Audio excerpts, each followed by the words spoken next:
I pledge allegiance to the flag of the United States of America and to the republic for which it stands, one nation under God, indivisible, with liberty and justice for all.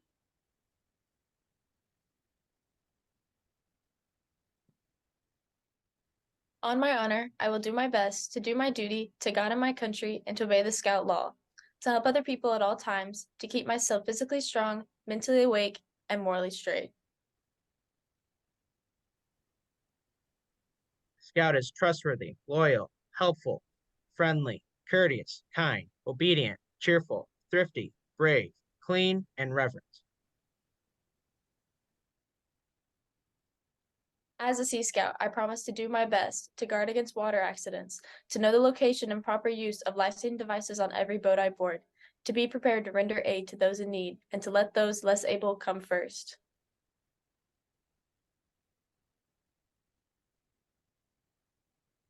All right. Good evening, everyone. Welcome to the Roundtable tonight.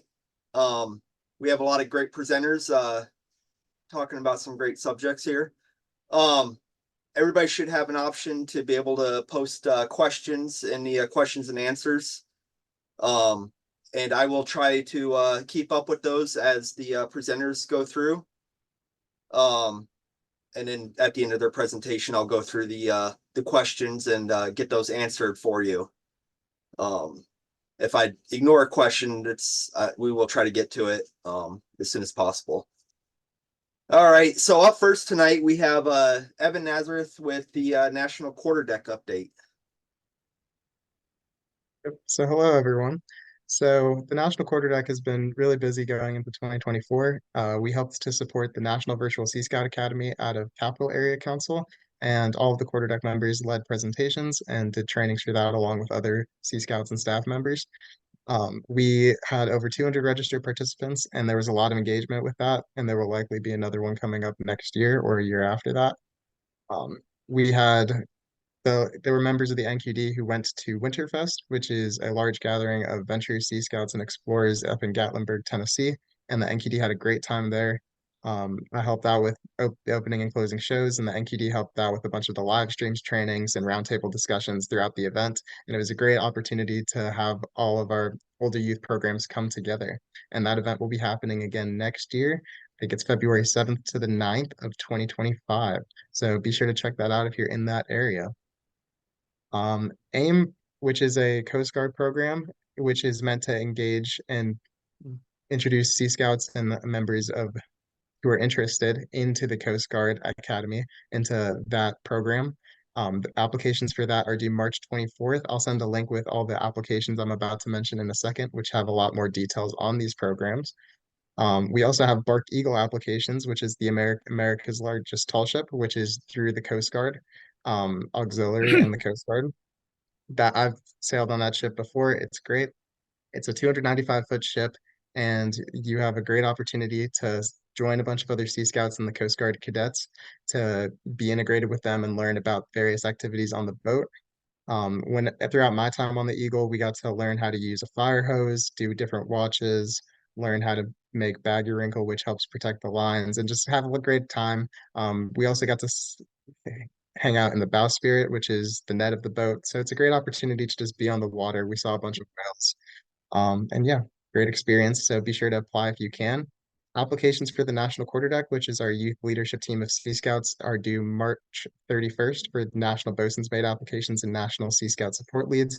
These leaders essentially help out to cover different areas, such as the councils, as in addition to other areas such as program needs, communications, and different areas of need along those lines. And the quarterdeck is pretty consistent year to year in those roles of covering those different aspects for the Sea Scout program. So be sure to check out that opportunity if you can, and those applications are due March 31st. National flagship applications are due March 31st, and all the instructions for that I'll send in a second, but it's essentially which ship had the most in a bunch of different categories, such as recruitment, retention, program, stuff like that. And applications for that are due March 31st. We also had a virtual Sea Badge course wrap up in January, and we're about to have another virtual Sea Badge course in April on the first 2 weekends. And those courses are about to come up, and I'm really excited for those. The change of watch, which will be the transition from the current National Quarterdeck to the new National Quarterdeck, will be sometime in May alongside the National Bridge of Honor. There's another Older Youth Program Conference at Philmont coming July 14th through the 20th. Registration for that is now open. That is at the Philmont Training Center, and that has Ventures, Sea Scouts, and Explorers. Everyone's welcome. Any scout who's 14 and older is welcome to attend that conference, and we're basically going to be talking about different ways we can help grow older youth programs. Last time we held the conference in 2021, and so that was 3 years ago, and we're about to hold another one. The name of the conference is Chart Lead Explore, Planning for the Future of Older Youth Programs. All of the current National Venturing Officers Association officers will be there, and myself, along with a few of the National Quarterdeck officers, will be there to present on different aspects of the Sea Scout program and the venturing program, along with some components of exploring. NOAC, which is the National Order of the Arrow Conference, is coming up at the end of July. Really excited to see everyone there. Registration for that is closed, but we look forward to seeing a sea of blue there and seeing as many Sea Scouts there as possible. Be sure to wear your blue uniform, and that's a great opportunity for recruiting as well. There's another Sea Badge course at the summit coming up October 10th through the 13th. Registration for that is open, so be sure to check out that opportunity if you can. Sea Badge can be taken by any buddy who's 18 or older and registered in the Sea Scout program and has completed the necessary trainings for that to take that course. So be sure to check out that opportunity if you can. And then overall, what I would suggest is that everyone be active on their social media pages and create those if you don't have them already. It's a great way to spread the word about the program and recruit other scouts, and be sure to use hashtag ships in action for that. And those are all my updates for the National Quarterdeck. And I'll send a resource sheet which has a bunch of those links and information further in the chat. Awesome. Thank you, Evan. Does anybody have any questions?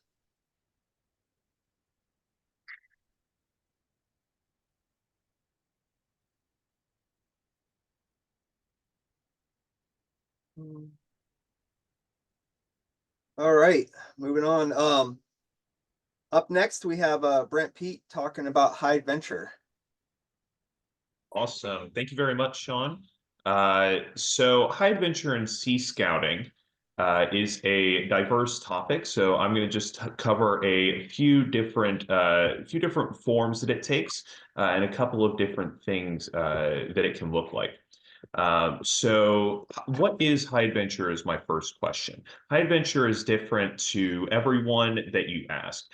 So any Sea Scout is going to have a different answer. And what high adventure looks like to a 14-year-old who has just entered our Sea Scouting program is going to be very different to what high adventure will look like to your 19 or 20-year-old that's coming home from college for a long cruise.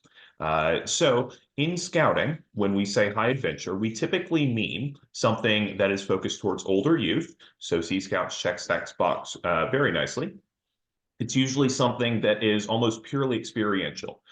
So there's minimal advancement involved.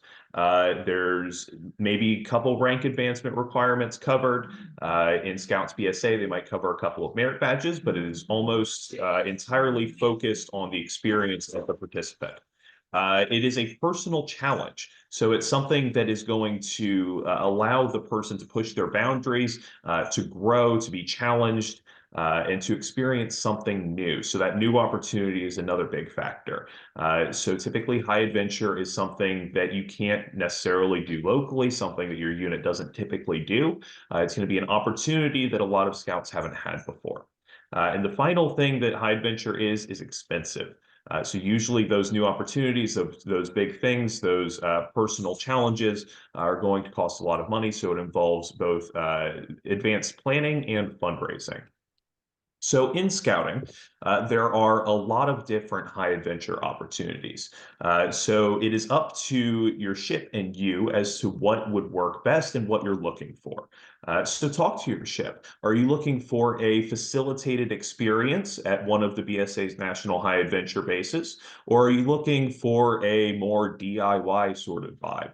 So if you want to do the DIY thing, A long cruise is a great form of high adventure. Maybe your ship wants to go on a whitewater rafting trip.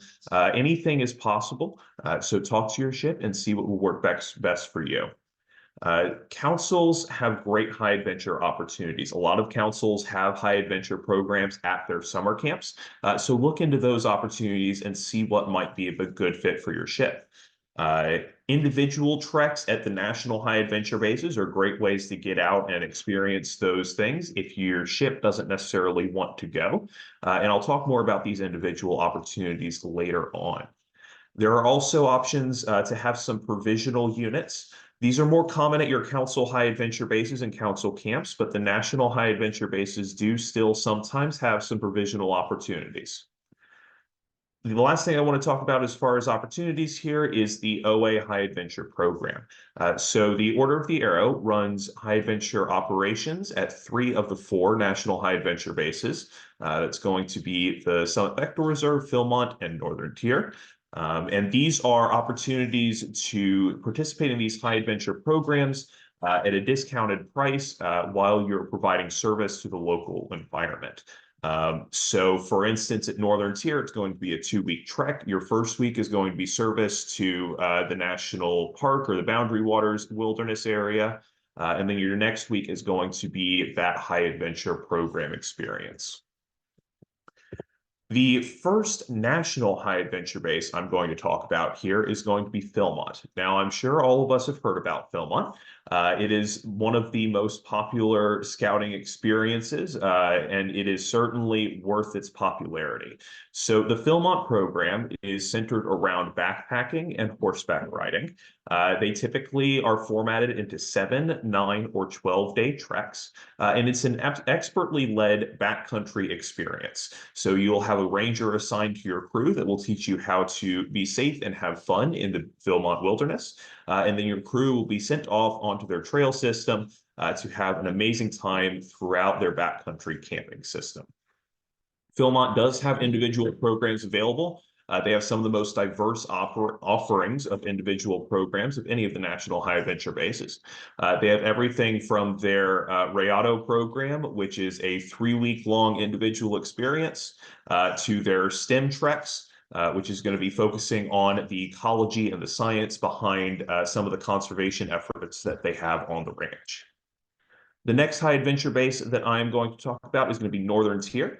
So this is in the northern areas, as you might have suspected by the name. There are actually 3 separate locations that all make up the Northern Tier High Adventure Base. These include Ely, Minnesota, Atikokan, Ontario, and Bassett, Manitoba. So one of those is in the US, in Minnesota. The other 2 are in Canada. So that will add an extra step to the logistics chain process, making sure that you have all sorts of passports and documentation from the parents to go across the international border there. Ely, Minnesota is the most popular. However, the Canada bases are definitely more rugged and more wilderness. The treks are hosted either in the Boundary Waters Canoe Area Wilderness, which is in northern Minnesota, Quetico or Atikokan Provincial Parks, both in Canada. The primary program feature of these treks is going to be canoeing and portaging. So paddling your canoes across crystal clear lakes and then portaging from lake to lake. Speaking from experience, the paddling is more fun than the portaging. However, both are definitely challenging and unique opportunities that you can experience up at Northern Tier. Another thing that's unique about Northern Tier is the scope of their winter program. So they have an incredible winter program that is aimed towards, people that are on their winter break and are looking for something to do. They call it Oopik. It includes everything from dog sledding to building snow shelters. It is not for the faint of heart. You get down to negative 10 or 20 degrees. You have some pretty intense cold weather gear that you are given by the Northern Tier staff to make sure that you are safe. But it is an interesting experience to be served. The third high adventure base that I want to talk about is going to be Sea Base. So this is the Florida Sea Base down in the Florida Keys. They also have opportunities in the Bahamas and the U.S. Virgin Islands. So Sea Base, right up your alley as Sea Scouts. So they have everything from sailing to scuba adventures. They have an out island trek, which takes you out to one of the islands in the Florida Keys where you get to do some rugged island camping. They have STEM treks. The Brenton Environmental Center is a hotspot for ecology and environmental STEM in the area. They have great fishing down there, as you might imagine. And then core of a lot of their treks is going to be snorkeling. So getting to get into the water, swim around, and experience that environment.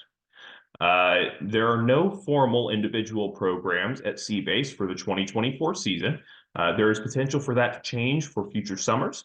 However, as of right now, there aren't any. However, there are some provisional opportunities, so keep an eye out for those if you're interested. Another thing that I want to mention now that we've come on to Seabase is the Family Adventure Camp programs. So this is for folks that aren't necessarily affiliated with Scouting and just want to get outside and have fun. So the Family Adventure Camp can be registered for by anyone. There's a Family Adventure Camp at Philmont, Seabase, and the Summit. However, Seabase in the Florida Keys, one of the more popular opportunities. Definitely in the winter, they see a spike in attendance at their family adventure camp. This is a glamping experience. So these are tents with, queen size beds and some climate controls, and then some bunk beds off to the side for the kids. So a great way to get out into the outdoors with your family. The final National High Adventure Base I want to talk about, and last but certainly not least, is the Summit Bechtel Reserve. So the Summit Bechtel Reserve is 10,000 acres located in southeastern West Virginia. You may know it as the home of the National Jamboree, but when we're not hosting tens of thousands of scouts to come together for an amazing experience during the Jamboree, we operate a summer high adventure program and the National Scout Camp. So the high adventure opportunities at the summit include a New River experience, which is a whitewater rafting trek, the Marksman experience, which is a week of shooting sports, the ATV trek, which is an opportunity for scouts to ride around our extensive property and all the ATV trails we have on it. The Summit experience, which is a way for you to get a little taste of all of the different high adventure programs we have at the summit. And then the National Scout Camp, like I mentioned. So that's going to be a merit badge and advancement focused program with the little taste of the high adventure elements that the Summit experience participants get to have as part of their program. So one of the focuses of the summit, as are all of the high adventure bases, is going to be personal challenge and personal growth. And I find that the summit, with its zip lines and rock climbing and rappelling, for those with a fear of heights maybe to get over, or the mountain biking and BMX for those who haven't tried an extreme sport before, is a great way to challenge your fears in a safe environment and have a great time while doing it. So for all of the National High Adventure Bases, our 2025 registration is open right now. Like I said at the beginning of this presentation, it is a little late to start looking at that 2024 summer for a high adventure experience, though not necessarily out of the question. But for that 18-month planning period that we recommend, 2025 is what we're starting to look at now. So there's availability for most of these programs. There are some, like the ATV trek at the summit, that fill up incredibly quickly. So there may be some that have filled up already, but most of them still have opportunities throughout the summer of 2025 for you to look into. The last thing I want to cover here are employment opportunities. So Sea Scouts is a program that goes up to the age of 21. So if you have Sea Scouts that are in between that 18 to 21 age range, we are always hiring for seasonal staff at all of the high adventure bases. I mentioned the 18 to 21 age range because, unlike a council camp, we do require that our staff are 18 years of age or older. So we do have that requirement as a hiring policy to be able to house them on site. However, we do have some exciting opportunities for all of our staff. So everything from being a ranger at Philmont guiding crews through the backcountry to a sailing mate at Seabase going out with the crews on board one of their 45-foot sloops, to being a zip ride operator at Philmont, giving scouts the amazing opportunity to go down the 3/4 mile big zip. We have something for everyone, so feel free to take a look. and hopefully we can see some applications come from some Sea Scouts. I love to see more Sea Scout representation amongst our staff and participants at our national high adventure bases. If you have scouts that aren't yet 18 but are still looking for a summer job, consider your council camp. I know that most council camps are also looking for staff, so that's a great way to both find a job in high school and then give back to the scouting program. And that comes to the end of my presentation here. I will put in the chat here my contact information so that if you have any questions, please feel free to reach out to me. My name is Brent. If I didn't introduce myself already, I think Sean did. I am a recruiter and program director at the Summit Bechtel Reserve. And if you have any questions about not just the Summit, but any of the national high adventure bases, please feel free to get in touch with me, and I would happy to either answer your question or get you in contact with someone who can. Awesome. Thank you so much, Sean. Awesome, thank you.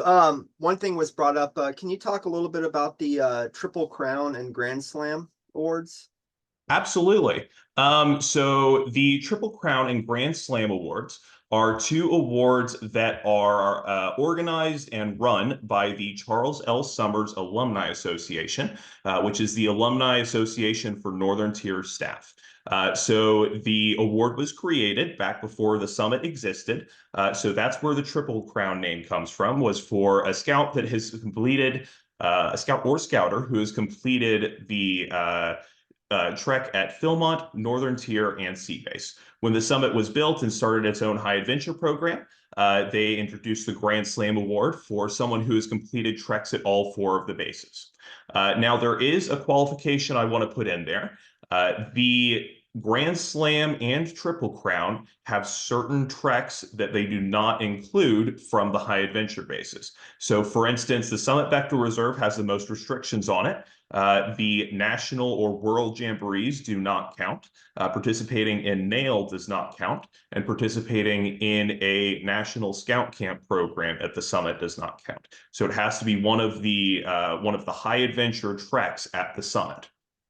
Philmont has a similar restriction for NAIL. I know that family camp doesn't count. So be sure to take a look at that website before you register for a trek so that you know whether or not it will count towards the Triple Crown or Grand Slam. Awesome, thank you. I do know we took our ship to Philmont last summer, and they do give you the paperwork at the end, and they put your trek number and everything on there, so that you can start tracking your awards or your progress towards them. Does anybody have any questions?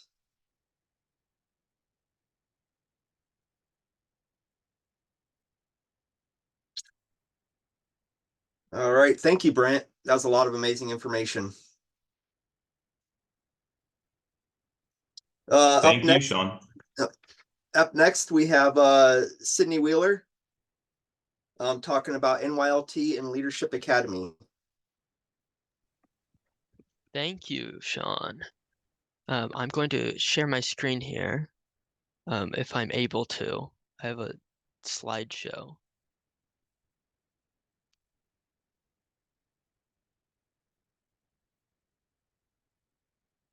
I do not have permission to do so.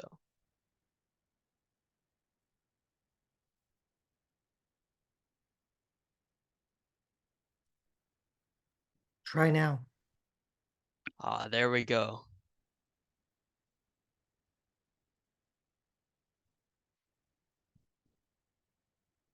All right. So, I'm going to go through this a little bit quickly, so feel free to pop any questions that you have for me throughout it, and I will answer those at the end. So just to start off, National Youth Leadership Training is a training for scouts, for all scouts, and specifically it'll be something that's very helpful to individual scouts from all units and ships as well as troops, because one thing you'll notice is that it is in a troop model, but it still applies to the lessons learned within still apply to your ships. National Youth Leadership Training is a 6-day leadership course. It is typically over the span of a week in a summer camp style, although some councils will opt to do it in a 2-weekend course style, similar to how some other trainings will do theirs. One of the highlights of this program is that it is youth-led, so your staff is all youth, and every step of the planning process is youth-led. I always like to say that it's youth-led, adult-run. You have the adults doing all the background stuff, and the youth in the forefront planning all of your training and everything, just like a unit should be. So it's delivered through a scouting setting. In particular, it is the linked troop model, and the lifelong skills that are learned within it are invaluable. So some of the actionable skills that are taught during the program is set in patrols. So when individuals come into an NYLT program, they're put with a group of scouts that they might not be familiar with. This puts them in some situations where they are forced to build a team from the ground up and use the skills that they learn throughout the week during the presentations and activities that are performed, and they get an opportunity to not only learn communication skills, problem solving skills, but to put them into action in building a team that they can then bring those skills outside of the training and build up their teams at home, within their units and outside of their units. So who is eligible to attend? Well, it is youth ages 13 to 20 that are registered with BSA, and the requirement to be in there is to have attended the Introduction to Leadership Skills for troops, crews, or ships, and once they've done that, they're given a basic rundown of how units work and the skills that they need, that then they can expand upon even further in NYLT. Scouts must be a first class rank in Scouts BSA, or higher, and this does not apply for ships necessarily, and they need a unit recommendation. So some of the impacts that come with NYLT is unit development, learning all of that team growth within their unit, and organizational skills that then they can take and turn into personal development outside of scouting.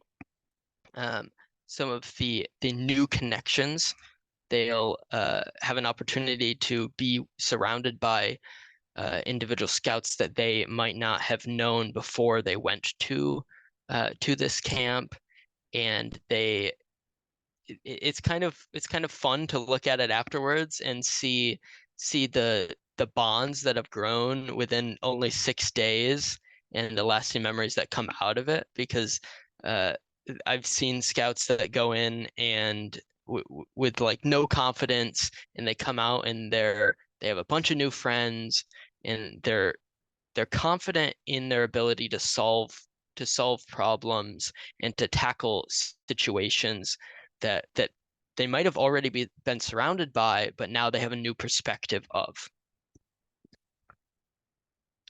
So how can you get involved, get yourself and your scouts involved with NYLT?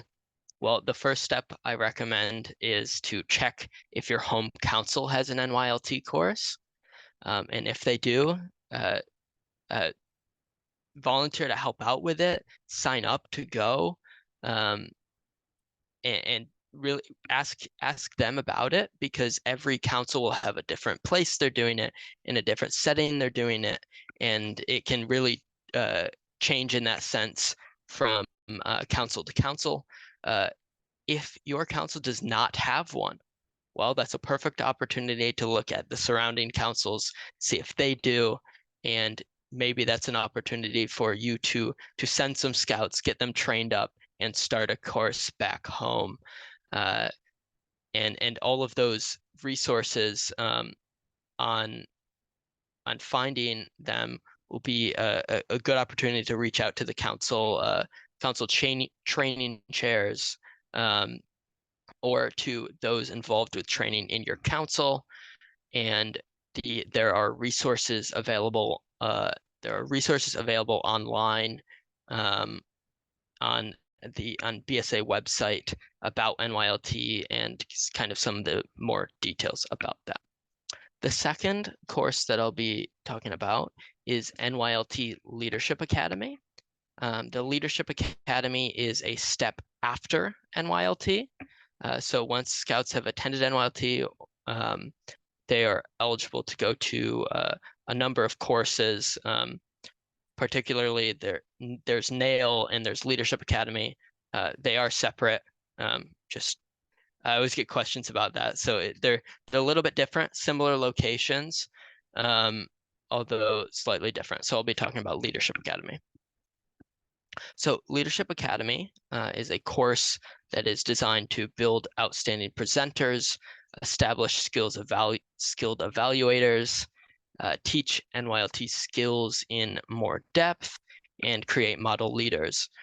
The way that Leadership Academy works is scouts come in to a national location, and they will have an opportunity to teach the skills that they learned during NYLT. So every day you have a presentation, a 15-minute presentation to present to your patrol. And in doing this, you evaluate each other and you evaluate yourself. Now, evaluating yourself and others is a hard thing to do. It's difficult to critically think about what can be improved in something. And this is an opportunity for those skills to be improved greatly. The organizational skills that come out of this are crazy to crazy to observe before and after. So some of the opportunities that happen during an academy course, there's evening guest speakers. There are unique hike day experiences. So there are courses in Sacramento, California, Washington, D.C. There's one at the summit this year, and the first year that it's being held at Philmont is this year. So there's a hike day where those presentations that you get to give happen out in that unique location. So if you're walking next to the Lincoln Memorial in Washington, D.C., you might do your presentation on the steps of that. You're wearing your scout uniform, you got your blue Sea Scout uniform on in the middle of the public, and you're presenting on a little flip chart binder in front of for the world to see. And that's nerve-wracking. And this builds those skills to be able to have that confidence to do that.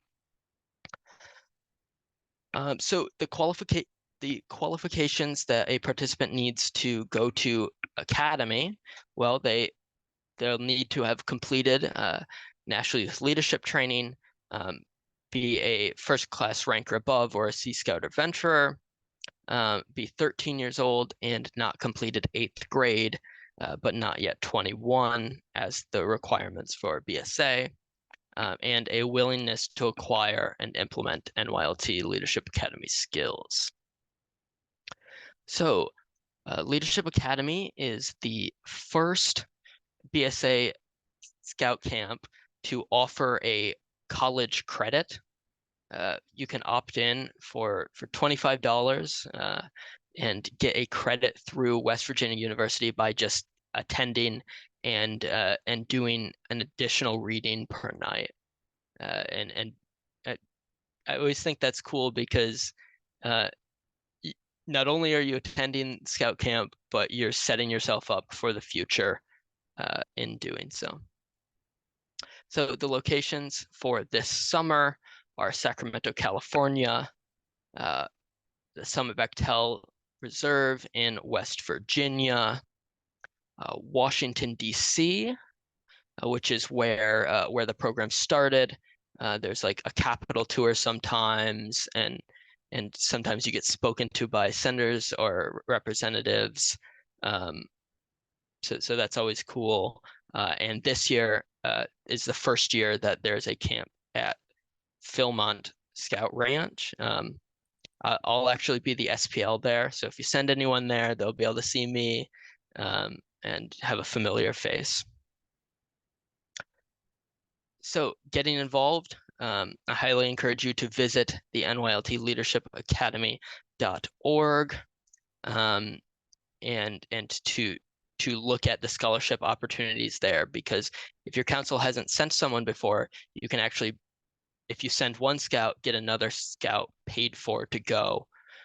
So highly encourage talking about that with other NYLT, other folks that have attended NYLT already, and take advantage of that deal. So I will open that up to questions about both NYLT Leadership Academy as well as National Youth Leadership Training. Highly encourage anyone that's on the fence to take the plunge and to really go and attend these programs.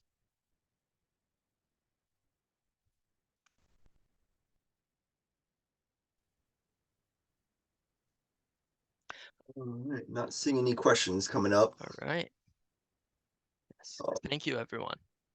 Yeah, congratulations on being the SPL for the first course at Philmont. I appreciate that.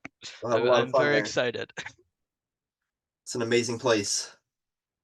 And then for any adults that are asked to staff an NYLT course, I highly encourage you to do it. It's a phenomenal experience to be able to work with the scouts. It's just there's something different about it compared to staffing things like Wood Badge and stuff. Just working with the scouts it's amazing. And they'll teach you a thing or two.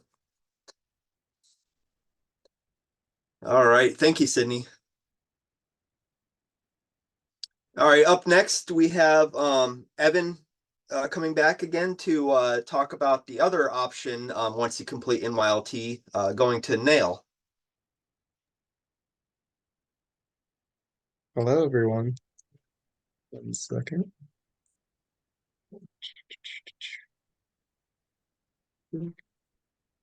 Okay, so I'm going to talk about another great training opportunity. This one is called National Advanced Youth Leadership Experience, otherwise known as NAIL. So the requirements to attend NAIL are that you take ILST, ILSS, or ILSC, and that you've completed National Youth Leadership Training, which we were talking about earlier. This one is a bit more of a physical course, so be sure to have that as well as your health forms, and same requirements for age range, and you have to hold a unit level leadership position. So here, the NAIL is held at 2 main locations, those being the Summit, which is one of our National High Adventure bases, and the other being Philmont. I'll leave this flyer up for a few seconds. This has the 2 course dates. The first course date is full, and I will be staffing that one at the Summit, June 23rd through the 29th. I believe the second one still has availability for this summer, and those are the requirements again. And I'll go more into depth about NAIL in a bit. And then here is the Philmont course dates. And this one includes, I'm pretty sure, a hike to the Tooth of Time. And this one also offers 6 sessions. So a lot of good opportunities there throughout the summer. So basically what NAIL is about is more of an experiential training. So the NAIL oath is, I do hereby promise on my honor as a scout that I'll be a servant leader, promise inter pares, first among equals, helping others grow and succeed for the good of all. As the sundial measures the passage of time, so will my service be measured over lifetime by my impact on others. And this is basically a central theme of the course. And what we attribute as a staff is the idea of servant leadership and experiential learning. So a lot of NAIL is outdoor focused and really putting your NYLT skills into practice.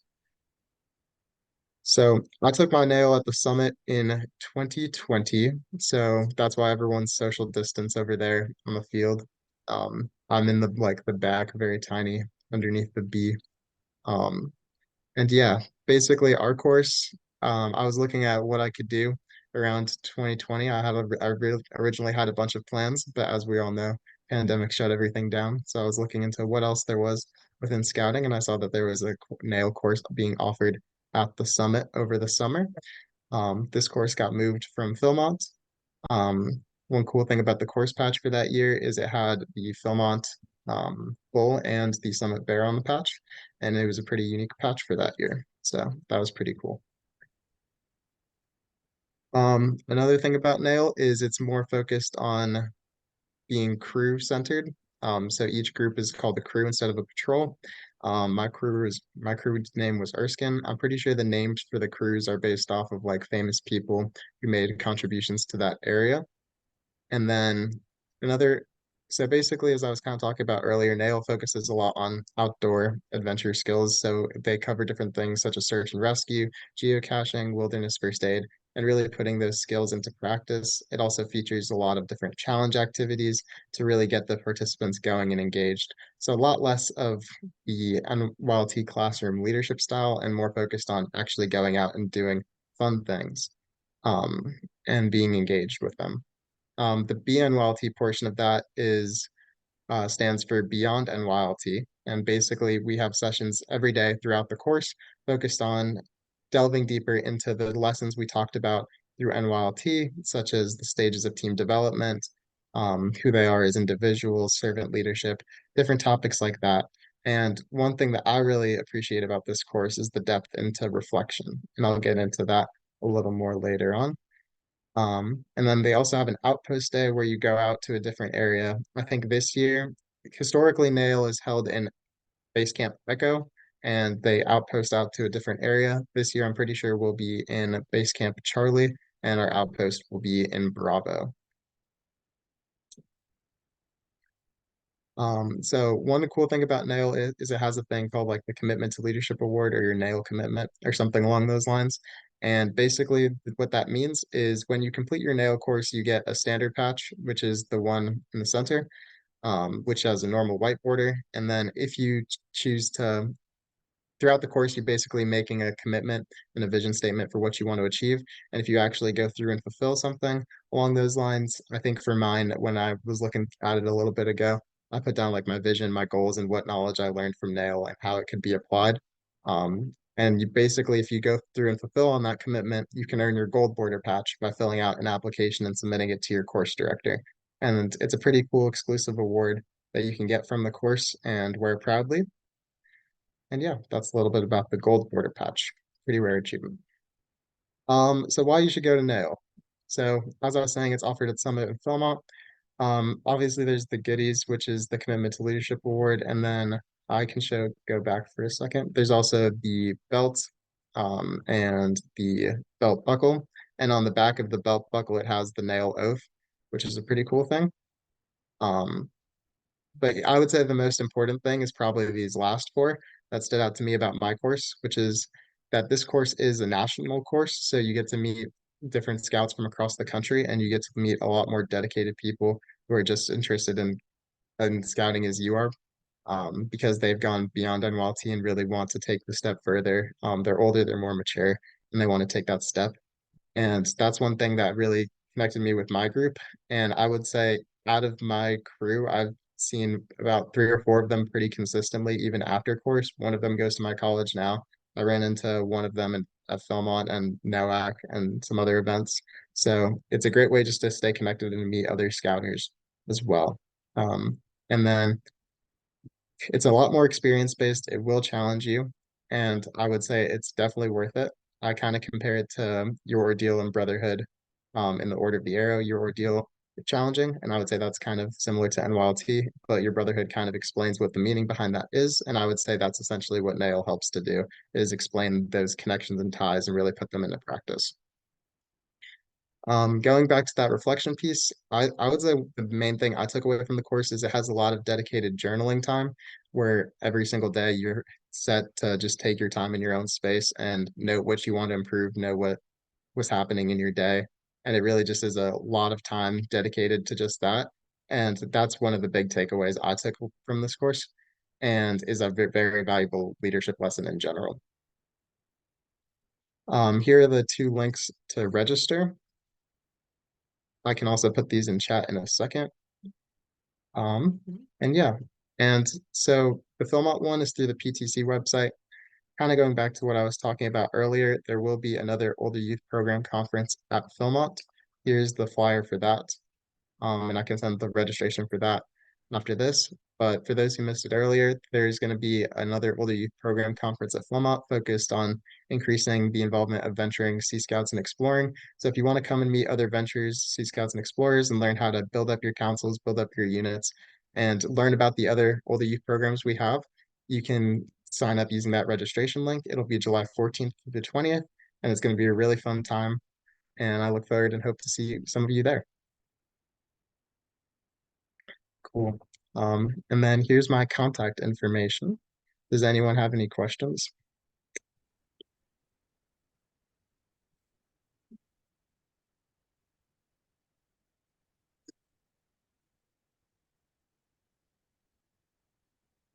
All right. Looks like you covered all the information. No, is that good? No Right. questions. Yeah. Thank you. Great presentation. Another great course. All right. Thank you, Evan. Well, All right. Up next, we have shoot, hold on.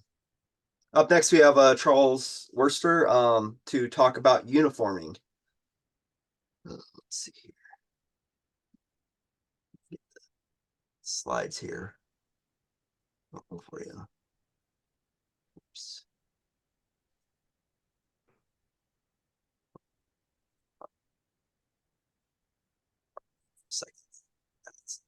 Some changes here. Okay, Sean, I'm going to go ahead with my remarks, and when the slide comes up, we'll proceed. And thanks for the introduction. Again, I'm Charlie Worcester. I'm a member of the National Sea Scout Committee and a past chair of that committee. And I'm also a member of the National Awards, Insignia, and Uniform Committee. I'd like to spend most of our time this evening answering your questions, but just to start off, let me give a bit of an introduction. Some basic things about BSA uniforms in general. There is a special publication that covers all sorts of details about BSA uniforming, and it's called the Guide to Awards and Insignia. It's under a significant revision right now, and that's mainly due to the upcoming changes that are going to appear in the Cub Scout program. Now, the previous printed version from 2019 is a bit out of date, but online there is an electronic version that is frequently updated. And the National Awards and Insignia Committee that I mentioned puts a lot of effort into following the BSA charter, regulations, and bylaws, as well as maintaining clear standards for uniforms. And to them, uniform means just that, the same. So all of these policies and procedures from that committee map over onto our Sea Scout official uniform. And we'll see some of that this evening. Just a little bit of history. When venturing was established in the late 1990s, of course, Sea Scouts was part of the venturing program. And at that time, uniform wasn't emphasized very much at all in venturing.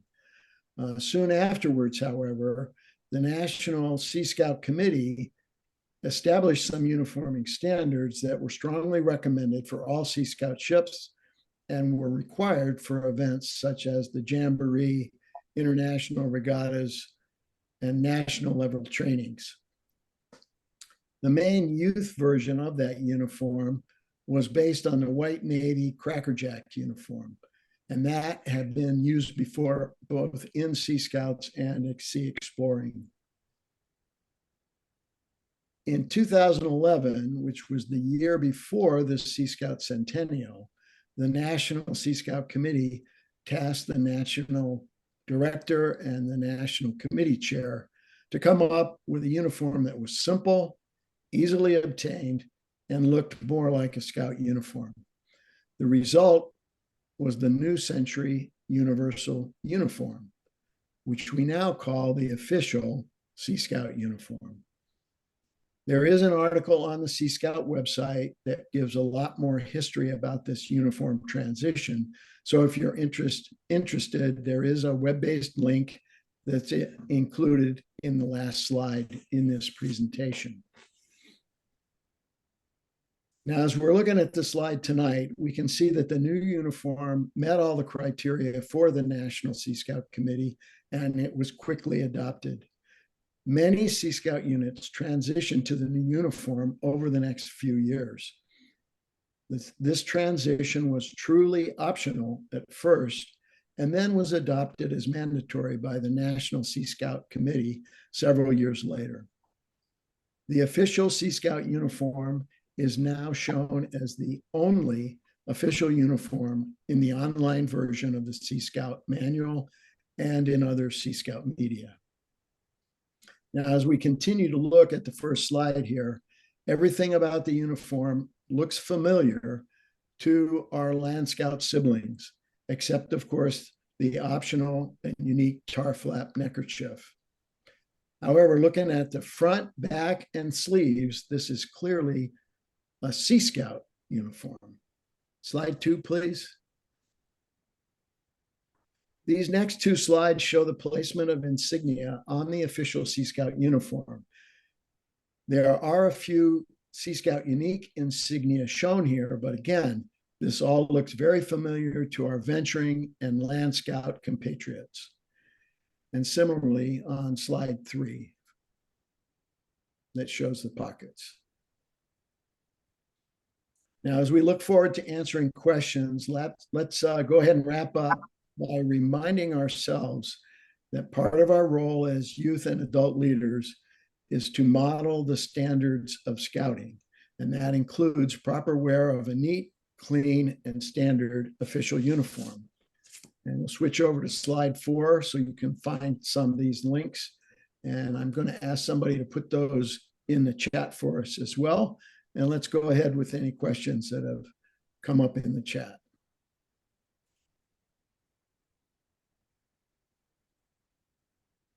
Charlie, there's a question from Douglas Allen about adding a badge or bar to recognize scuba proficiency levels. And there would be a process if we chose to do that. Could you address how that would happen? Well, as I mentioned, we used to be a part of venturing, and frankly, things were a lot simpler for us then. We flew mostly below the radar. But now we follow the same requirements of all the other programs. So this sounds like maybe the proposer is talking about a bar award that's similar to the ones that we already have. And if that was the case, the National Sea Scout Committee would decide whether to go forward with an idea like that, and then determine the criteria, propose a draft design, and send that on in to the very same committee, the National Awards, Insignia, and Uniform Committee.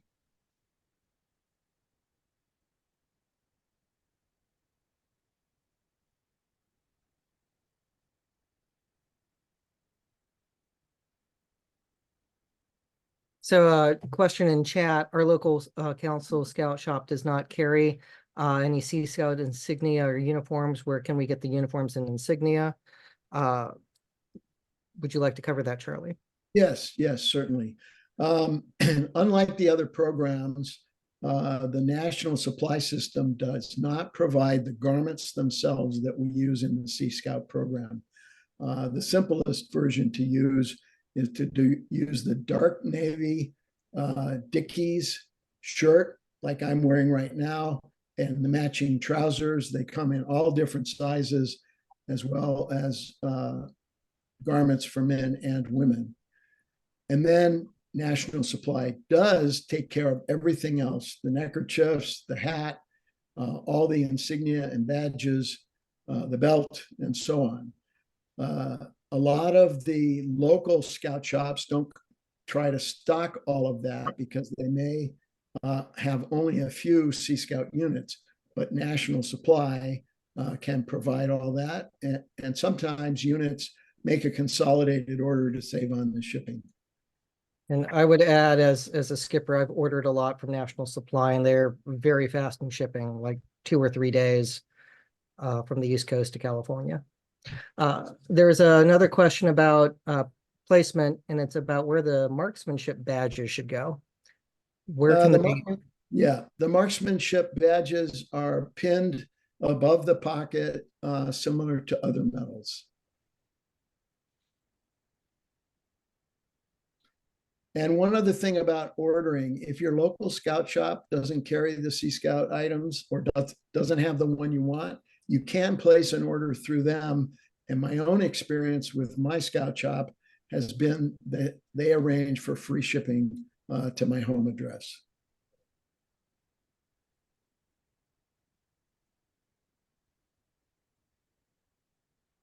Right. Somebody said that they feel that that we missed the mark. Their leaders are commonly misidentified as policemen. I've never been recognized as a scout. The uniform is even more complicated to put together. Sorry, but this hasn't helped our unit. Well, I will tell you that transitioning to this uniform involved a lot of compromises. I have many times before in the traditional uniforms been mistaken for a Navy officer and received salutes from some fairly senior people. And it was a little bit embarrassing. I've long since retired. And as far as the garments themselves, Dickies is pretty straightforward. We had been using Dickies uniforms in a number of places, either the adult khakis, and the trousers were often in use with a modified chambray type uniform that the youth used. It's not perfect, and National Supply has helped us as much as they're able to with the insignia themselves. And maybe haven't heard that answer, we can ask the questioner if they have specifics. Others say that their ships do like the uniform. I know that my ship likes it. Somebody asked, can we get a latch lock belt buckle like venturing and Scouts BSA? That's a very good question. And we actually had different belt models developed and prototyped. The reason we picked the one that we have, which is very similar to the decades-old Scout belt buckle, is that on the Dickies pants, depending on which pair you had, the wider belt won't fit through the loops. And so that's why we went with the narrower belt with the traditional buckle. Right. Dickies makes dark navy and black. I think they saying, can we use the black? I think it's this the dark navy, correct? Dark navy is the official uniform. And remember, we're talking about what's official. And that's the center of our presentation here. We know that people depart from the standard, but part of our role is to model the standard for the Scouts and other leaders. All right.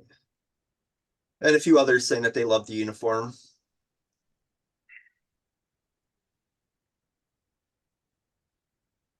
I'll read this comment for you, Charlie.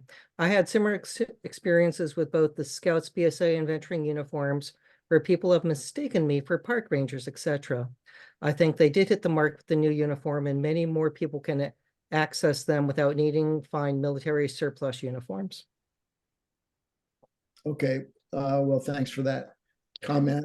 And I admit I have been mistaken for a security traffic guide at an event.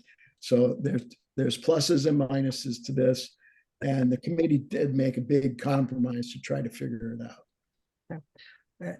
And finally, we have the question that the tar flap is for youth wear only, correct?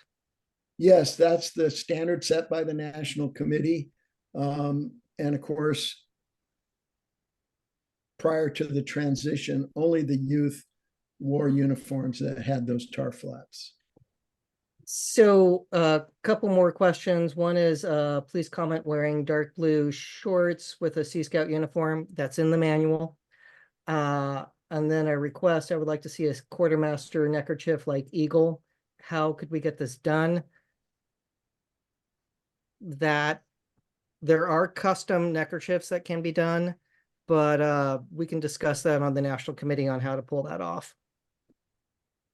I think so. And frankly, based on my experience with National Supply, that's probably something that we would handle outside the supply system, because there's only about 3 dozen quartermasters a year, and it'd be a whole lot simpler that way. And I don't think it's going to be a problem, particularly if we get the necessary committees involved. And what was the other one about shorts? Yeah, can you wear dark blue shorts? And that's in the manual. Yes, you may, either dark blue shorts or cargo shorts. Another question is the red wool jacket okay with the Sea Scout uniform? You know, that question has never come up. And I think we should probably leave that to the National Committee to reach a conclusion on. But if I was cold and that was the only jacket around, I think I'd put it on. And then is the use of the Dixie Cup cover authorized for youth? It's been omitted from most recent versions of the Sea Scout manual. And also the old combination cover that the adult leaders wore is also omitted now. So the proper headgear is the ball cap, the Sea Scout ball cap. All right. Somebody said that they wanted to note on the qualification pins, having them under the left pocket, they catch on everything. That hadn't come up before. There's not really another place for them unless the wearer could put them on the right pocket where short-term patches are placed. We certainly don't want them getting tangled up in anything. And then somebody else was asking, why was the C badge pin made an unrestricted item?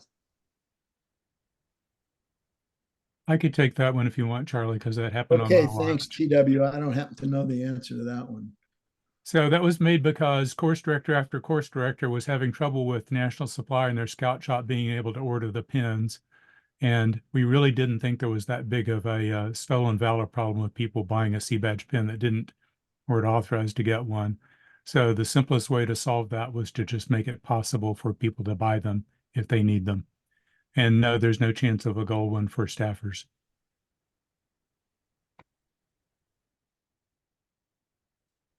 All right. Somebody else asked, are there efforts out there working on quartermaster mentor and parent pins? We did during my tenure, which is now many years ago, we did attempt to get those things to match the eco kits, and we were unsuccessful. It may be a good time to make another run at that. And that would be a Sea Scout committee item to address that. I'd be happy to help too. Awesome. Somebody's asking, can Sea Scouts and I guess the adults as well wear the service stars? Yes, in the Sea Scout manual, and also in the Sea Scout pages of the BSA Guide to Awards and Insignia, it says that other awards that aren't typically seen in our insignia pages that are seen elsewhere in the Guide to Awards and Insignia, and it lists about 20 of them. They may be worn on the Sea Scout uniform, just like any other Scout uniform. I haven't seen that in common use, though. All right. How many medals can be worn on the Sea Scout uniform? Up to 5. All right. And are all BSA badges wearable on the Sea Scout uniform? In accordance with that same book. However they're worn, according to that book, is how they would be worn on the Sea Scout uniform. So a Jamboree patch, for example, and you've got a patch in that location on your uniform, Sean. All right. All right. I think we're kind of to a point where we gotta get moving on. Okay. But I'd like to thank you for your presentation tonight. A lot of great information. A lot of good questions were answered. So thank you. Okay. Happy to help out, and I encourage your listeners to take advantage of the links that you've provided. Yeah, I did share the link to the on the cscout.org website that takes you right to the uniforming. And then and I also shared the link for the history of how the uniform came to be and that. And then the rest of the information they can find on that website. Just searching around and learning a few different things. Okay, thanks. All right, thank you. All right, up next we have Josh. You wanted to talk to the group really quick? Yes, good evening, everyone. My name is Josh Gilliland. I'm the chair of our Marketing and Communications Subcommittee on the National Committee. First off, for all the skippers out there, thank you. You guys keep the lights on. You provide weekly program to youth across the country. We appreciate everything that you do. If you've noticed, we updated the Sea Scout website at the beginning of the year. Great thanks to the BSA web team and helping us deploy that new theme. And we've been finding different bells and whistles and updates to it. We're going to focus on the hero image that appears at the top of the website. We would like to focus and highlight all the different ways our youth get on the water. We have sailing, we have kayaking, we have rowing, we have power boats, we have scuba. If you take a stellar picture, send it to us. We want to be able to start switching out photos monthly. We have a lot of them, maybe even weekly. The point is, we want to showcase that we are a vibrant, fun program. Now, just a couple key points on the photos. You have to follow the guide to safe scouting and safety afloat and safe swim. You have to follow all BSA rules if you want to see a photo used on the website. Additionally, take good photos. Don't take a photo with a cell phone 200 yards away of backs of heads. Not the type of photo that we want to use to showcase our program. What we want, action photos up close. We have different ones from little reservoir photos that we have that we're going to start cycling through, but we want to hear from you. So if you have a good photo of Sea Scouts in action, please share it with us so we can have it on our homepage. Thank you. All right, thank you, Josh. All right, up next we have Jim Deeker to talk about Sea Badge. Good evening, everyone.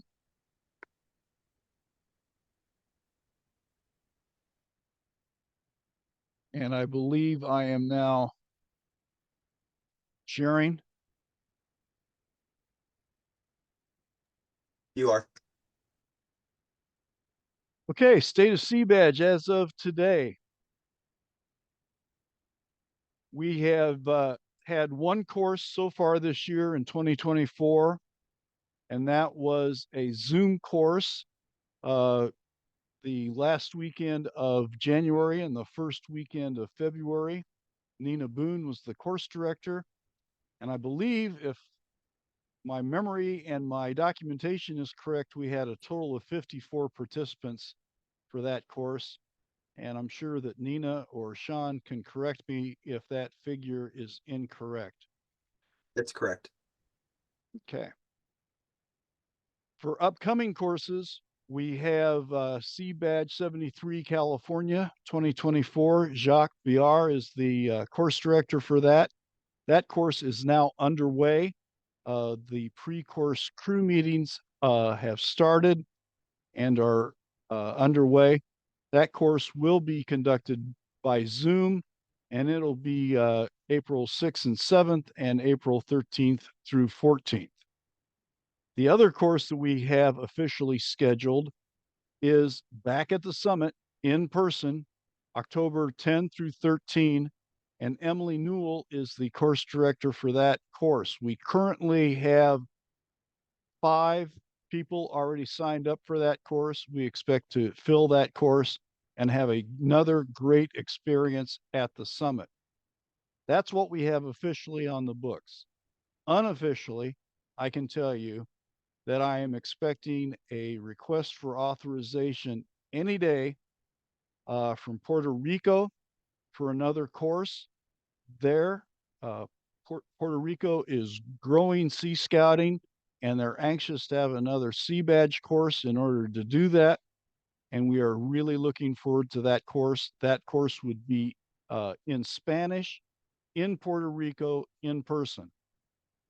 So unless you speak Spanish and are willing to fly to Puerto Rico, that may not be the course for you. I'm also expecting a course that will be scheduled in January of 2025, coming from Florida very soon. And I'm also in contact with some other people about some other upcoming courses. What I really would like to see is some more Zoom courses in the fall of 2024. We have found that we can reach more people via Zoom than we can in the in-person courses. And we can grow sea scouting in places where sea scouting does not currently exist. So if you're on the fence about having your council host a Sea Badge course, please contact me as soon as possible. If there's questions that you have or concerns that you have, I'm more than happy to talk with you. The easiest way to contact me is by my email address, which is shown on the slide there, jdeeker@sbcglobal.net. I'll put that in the chat as soon as I'm done so that you can easily copy it. I'm also looking forward to talking to someone soon about a possible course here in Illinois upcoming. So we'll see how that goes. And I know she's on, and I'm hoping to call her immediately after this roundtable. So keep your ears tuned to the phone. That's all I have for this State of Sea Badge address. Are there any questions?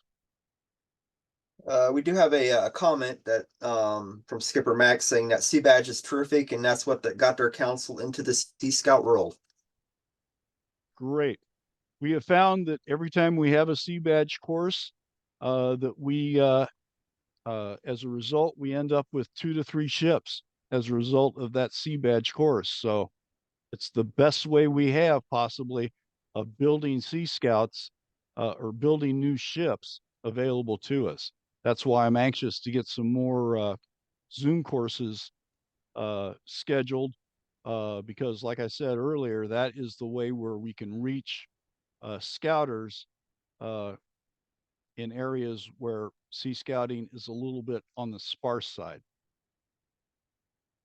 Another one said, Anything- thank you for offering remotely delivered courses. As someone who lives outside the US, they probably wouldn't be able to participate in Sea Badge otherwise. Yes, we have reached people in Kenya, Brazil, Finland.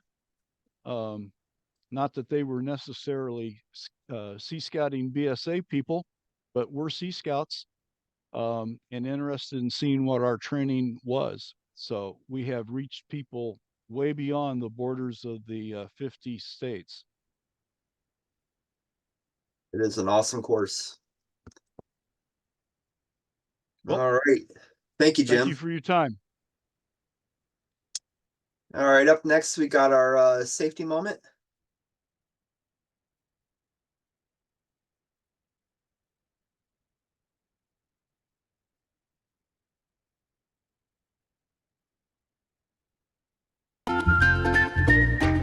Whether it's Cub Scout Day Camp and Derby Days, or Boy Scouting and venturing camping trips, and high adventure excursions, having fun is very important to everyone in Scouting, and so is their safety and well-being.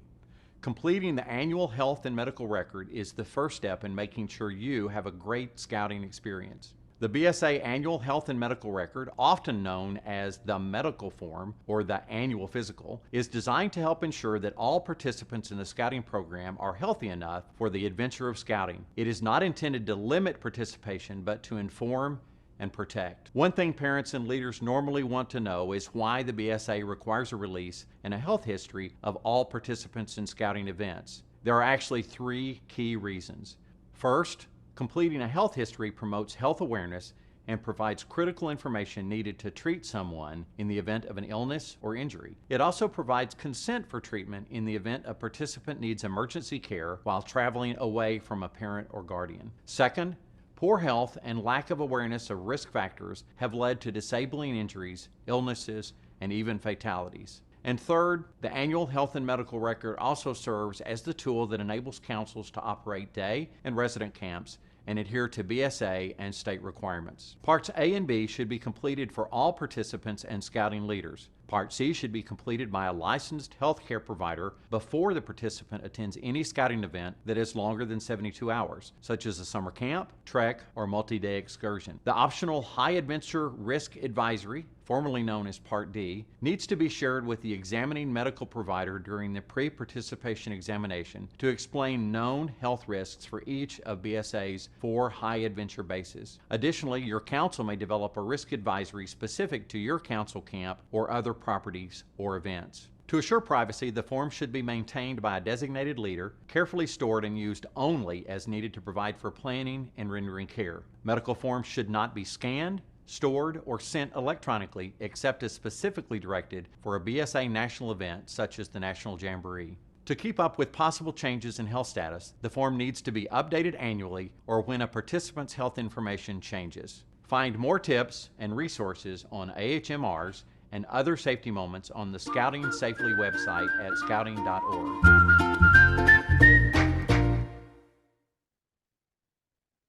All right, thank you, Peter. All right, up next, we have our National Commodore Minute, Ben Farrell. Well, thank you, Sean. It may turn out to be 2 minutes for reasons that will be pretty evident. And I want to thank you and Peter and Josh and Evan and the other speakers for hosting a superb quarterly roundtable, and a lot of information was passed to the fleet, and all of this is really important to keep our program and our fun activities moving in a very positive direction. I'd like to also acknowledge 2 special people that are with us today. One is Mr. Ted Day, who is the great grandson of Arthur Carey, one of the founders of the Sea Scout program, and he's joining us through the web seminar. And so, Mr. Day, thank you for being with us today, and you can be very proud of what your great-grandfather has done for the Sea Scouting program. And the second person that I want to recognize is Stanley Sessler, who really benefited from the Sea Scout program as a teenager, and many of the skills and leadership attributes that the Sea Scout program offered enabled him to be successful as a sailor during World War II. And 2 days ago, on March 19th, he celebrated his 100th birthday. So on behalf of the Sea Scout program, Stanley would like to say happy birthday. A couple of things in terms of a reminder. I know there's a lot of stuff due at the end of March, and one of those items that is due is nominations for the Territory and National Sea Scout Leadership Award. And if you feel that a scout or a scouter is deserving of such an honor at the territory and national level, please fill out the application and nomination form and send it to me, and we'll be happy to take a look at it. By way of hail and farewell, this is my last roundtable meeting with you all. And on the 9th of May, my 2-year term as National Commodore will end, and Sal Ciampo from New York NST 10 will be assuming the role as the National Commodore. During the last 2 years, we've experienced a phenomenal growth, and in areas that we didn't expect Sea Scouting to flourish, such as in the Transatlantic Council, the Far East Council, Puerto Rico, and areas where there's hardly any body of water. And all of our success has been attributed to you all, the skippers, the youth members, and especially members of the National Sea Scout Committee. I especially want to thank my predecessors, T.W. Cook and Charlie Worcester, for their wise counsel, being the my immediate former Commodores who guided me and who served as a sounding board for many of the things that I've experienced. And you also had a hand in much of our success. Also, Hugh Riley, who kind of acted as our chief of staff, chief of stuff, and chief of other things to keep the committee business rolling on a day-to-day basis. And I especially want to thank the 2 youth leaders who served as National Bosun during my tenure, Jewel Norris and Evan Nazareth.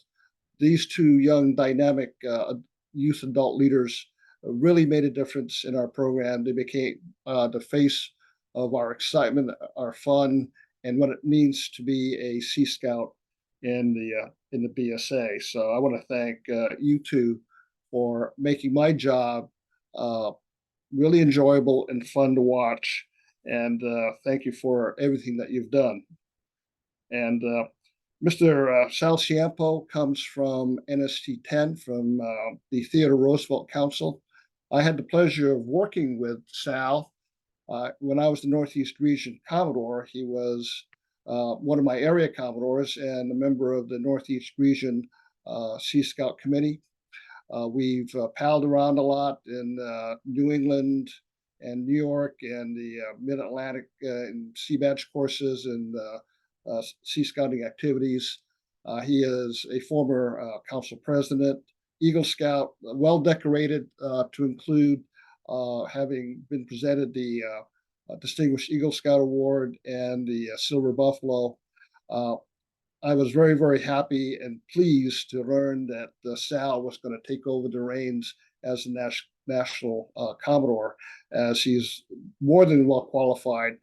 And he is excited to take on this new role, and he will formally assume the role as National Commodore on the 9th of May at the end of the National Annual Meeting. So with that, I want to welcome Sal and give him an opportunity to share some of his thoughts with us.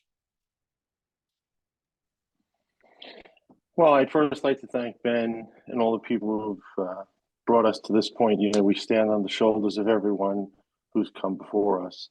And there'll be plenty of time to get to know me. I'd like to be out and about and travel around and visit. But I do want to take the opportunity to thank Ben. He's been a great friend over the years and had lots of fun. Some headaches, right, Ben? Some headaches, but mostly lots of fun. And so I appreciate the opportunity to serve Sea Scouts. I wasn't a Sea Scout as a youth. I am an Eagle Scout and a Distinguished Eagle Scout. And I love the program. I got involved in it when I was council president, and the ships in our council had some trouble. And ever since then, I've been involved. I can't seem to get away. So I'm thrilled to be able to serve. So contact me if you like, but will be plenty of time to get to know me. And I want to thank Ben again for his great service. Thank you, Sal. So my final and parting thoughts to all of you is continue to have fun, and most of all, keep growing. There are many youth members out there who can recruit friends and neighbors and those who need the scouting program in their lives. And please share the benefits of our program to those individuals so that we can continue to grow and flourish. And again, my profound thanks to everybody for making my time as National Commodore a very challenging and rewarding experience. And I wish you well. Thank you.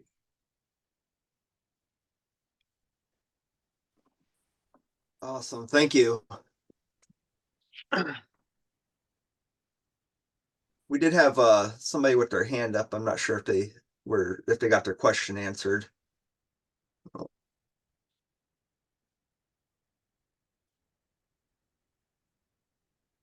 Well, I counted to 1,005, so. All right, There seems to be a request for my email. You can put it in the chat. I sent it over. You can put it. Oh, okay. Okay. Yeah, we'll get that put in there. Let's see here. Next, I'd like to bring up T.W. Cook. Thank you, Sean. Ben hasn't quite gone ashore yet, but I wanted to take the opportunity on the behalf of the Sea Scout community to thank him for this 2 years of challenging service. When I handed the helm over to him a couple of years ago, I thought we were through the rough seas and then he would have smooth sailing. But it turns out that due to bankruptcy and a lot of other things that happened in the world and in the world of PSA, we weren't quite out of the storm yet. And he's had a challenging 2 years. Despite all that, he somehow managed to keep a steady hand on the tiller. He not only brought us through, but managed to achieve growth for 2 consecutive years, which is a really big deal and an amazing accomplishment. On the behalf of Charlie and myself and his predecessors and the rest of the Sea Scout community, I want to thank you, Ben, for the service you've given, for all of you. I know you put a lot of work into it.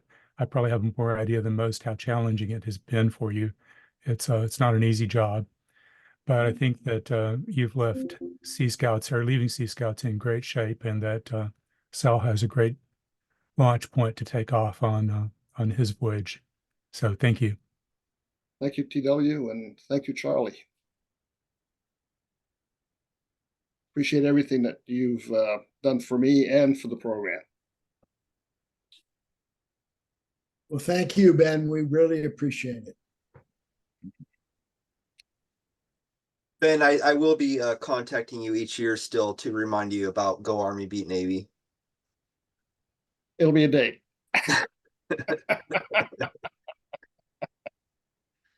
All right.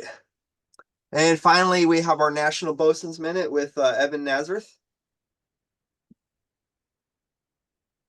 So hello, everyone. So yeah, so a couple other things that I wanted to mention earlier during my update. We did restart the Lookout podcast this year, and we have 3 episodes out so far. Hope to get more out.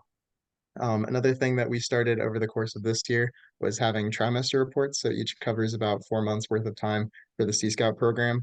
Trimester report 2 has been published recently, so you can see what's happened through October through January, what new ships we have, what new program, and I'll send that link in chat, which has everything. Pretty much everything that we put out is on seascout.org somewhere under the latest news tab or just across with the resources we create. Another thing that we did as a quarter deck this year was create a Quartermaster Bridge of Honor script, and that is on seascout.org as well. Some other outlets for information are the Facebook group, Facebook page, as well as the Instagram for both the National Bosun account and the Sea Scout account, and stuff like that. Basically, what I wanted to say to everyone tonight is, yeah, thank you for tuning in and making a difference in your local areas. Personal thank you to Commodore Farrell for his service as our Commodore over the 2 years. It's been really great getting to know you, seeing your love for our program, coffee, and the National Quarterdeck has been really good over the course of this year. I really enjoy our weekly calls. In general, basically what I wanted to say, just to everyone out there who's watching, is if you'd asked me when I was 12 if I'd be here today, I probably would have no idea. But basically, I would attribute that to the opportunities and environment that we as youth and adult leaders create. So overall, be sure to encourage your youth to go above and beyond in whatever endeavors they want to achieve, whether that be careers or in scouting. So encourage them to look at these applications for the National Quarterdeck, other on the water opportunities, and all the other things we discussed tonight, whether it be training, leadership, just try and get them outside their comfort zones and going towards things that they want to achieve. Overall, basically, what I want to say is continue to serve your ship, your council, and keep changing lives. Hope to see everyone over the summer and beyond. Thanks, Evan. Thank you, Evan. This will also be my last roundtable, so goodbye, everyone. Well, at least we're going on a high note. Yep. Indeed. It has definitely been an honor working with both of you. And you know, our journey doesn't end here, so yeah, for sure. We got lots of sea badges and other things to meet up at. Yeah, you're not being released from the program. You're part of the scouting family. So forever. Right. Got me locked up. Just an hour a week per child in the country. So Oh, All right. So with that being said, the next meeting scheduled right now is looking at June 20th of 2024. And I'd like to thank everybody for attending tonight. Hopefully spring will find you sooner or later. Anyways, for us in New York, we don't get spring for a little bit. So, you know, I'm pretty sure Josh is in California, so he's doing okay. As is Peter and TW. The rest of us, it's cold. well, we are getting rain this weekend. So oh well, you know. All right, and that's it for tonight. Thank you all. thank you very much. Appreciate it. good night. Good luck and Godspeed.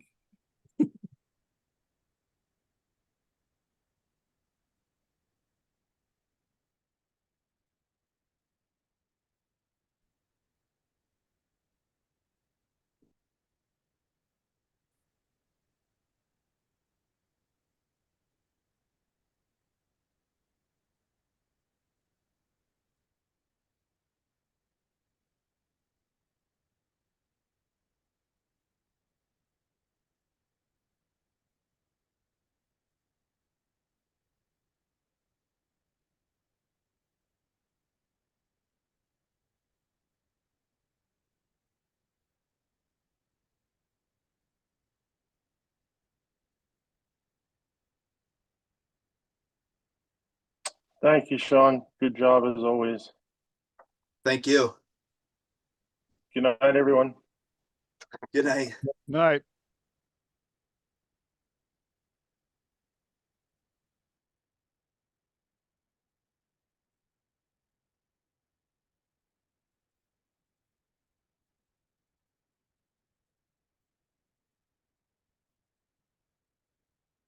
Are you there, Peter?